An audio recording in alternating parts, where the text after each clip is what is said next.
నా పేరు కైలాసం శ్రీనివాసరెడ్డి. నేను జిల్లా బీజేపీ కార్యవర్గ సభ్యులు. ముందుగా ఇక్కడికి వచ్చేసినటువంటి భారతీయ జనతా పార్టీ నాయకులకు మరియు పత్రికా ప్రతినిధులకు ముందుగా నా నమస్కారములు. ఈరోజు ముఖ్యంగా మనం గతంలో 2023 సంవత్సరం మన గవర్నమెంట్ హాస్పిటల్లో పంచనామా కొరకు మండలంలో తీర్మానం చేయడం జరిగింది. దాన్ని అది ఏ విధంగా చేశారు, అది అప్డేట్ ఏందనేది ఎంపీడీఓ గారికి ఈరోజు ఒక వినతి పత్రం ఇవ్వడం జరిగింది. తర్వాత వచ్చి గత పాలనలో 2019-2024 మధ్యలో అన్ని పంచాయతీలకి సమన్యాయం జరగలేదు అభివృద్ధి పనుల్లో.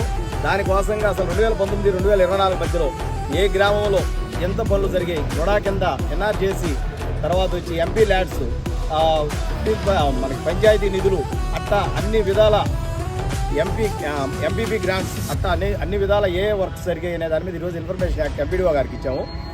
దాన్ని తీసుకొని తర్వాత మనకి ఎందువల్ల ఇబ్బంది అయిందనేది చూసుకొని మనం ఎమ్మెల్యే గారిని కలిసి దీని మీద రేపు మనకి ఈ భవిష్యత్తులో ఈ విధంగా జరగకుండా అన్ని పంచాయతీలకి సమన్యాయంగా నిధులు కేటాయించి మనకి అన్ని విధాల అభివృద్ధి పదంలో ముందు ఉండాలని చెప్పి అన్ని గ్రామాలు ఒకటే న్యాయంగా ఉండాలని చెప్పి ఎమ్మెల్యే గారికి కూడా కలిసి వినతి పత్రం త్వరలో సమర్పిస్తాం.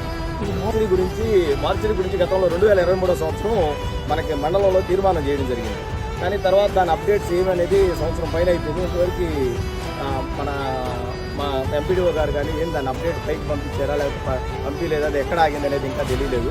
దాని గురించి ఏంటంటే ఎంపీడీఓ గారు ఇన్ఫర్మేషన్ ఇస్తే దాన్ని బట్టి మనం ఎమ్మెల్యే గారికి తీసుకుపోవడమా లేకపోతే పైన మనకి హెల్త్ మినిస్టర్ అందరికి తీసుకుపోయేసి దాన్ని ఏ విధంగా చేయాలనే దాని గురించి ముందుగా చేయాలని.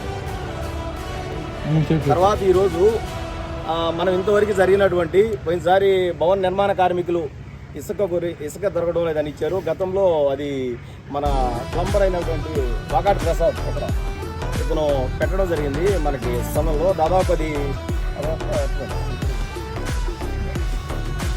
ఇది 17 గడువు 17/9/2024 ఇచ్చింది. 2వ తారీఖు పెట్టాను దీన్ని. ఇంతవరకు దీనికి ఏం రాలేదు. తర్వాత ఈ మధ్య కలెక్టర్ ఆఫీస్కి ఫోన్ చేసి ఎక్కడికి